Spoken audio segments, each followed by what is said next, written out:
Mayor, 1 in 4 women, or 25% of all women in the world, have or are experiencing gender-based violence and abuse. Napakarami naming mga kababaihang may dinaranas na iba't ibang uri ng pang-aabuso. I repeat, 1 sa 4 na babae sa mundo ang nakakaranas ng karahasan at pang-aabuso.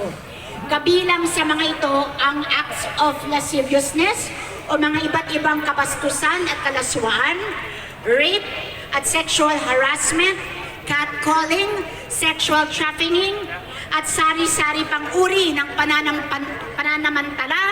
Kasama na dito ang online sexual abuse, pananakot, at iba pang anyo ng emosyonal na paggigipit o control.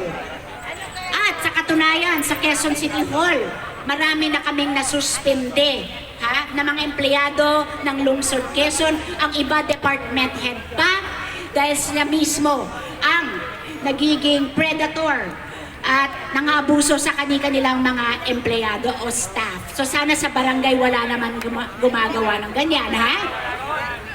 Kayo dyan, hindi kayo gumagawa ng ganyan, ha? All of this has to stop if we are to achieve our dream of a gender-equal, inclusive society safe for all Q citizens. Bagamat unti-unti nang natutuklasan ng mga kababaihan ang kanilang likas na kalakasan, kahusayan at kagalingan, bumubuti na ang kanilang kalagayan at dumadami na ang kanilang mga pagkakataong may angat ang kanilang mga sarili at buhay, labis na nakakabahala at nakaka-alarma pa din ang patuloy na pagdami ng mga kaso ng karahasan at pang-aabuso sa ating mga kababaihan.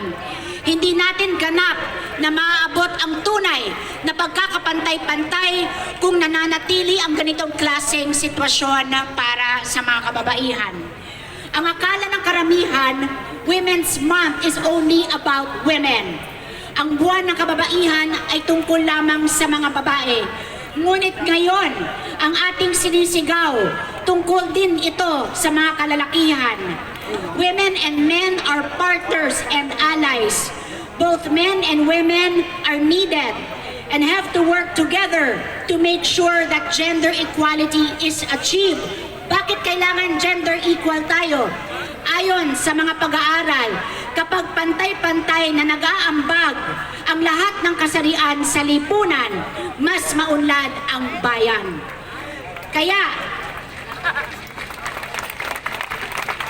napakahalaga ng ating pagtitipon ngayong umaga. Sa ilang sandali, manunumpa kayong mga kalalakihan na magiging bahagi kayo ng solusyon sa pagwawakas ng karahasan at mga abuso sa mga kababaihan sa ating lungsod. Nagsisimula ito sa paninindigang rerespatuhin ninyo lahat ng mga kababaihan sa inyong tahanan, tanggapan at komunidad. Kaya ba natin rumespeto ang Men Opposed to Violence Against Women Everywhere o MOVE ay isang kilusan na kumukondana sa lahat ng uri ng karahasan at pang-aabuso sa kababaihan. Mangunguna kayo sa pagtatapos ng karahasan sa inyong mga komunidad sa pamamagitan ng mga sumusunod na hakbang. Makinig kayo.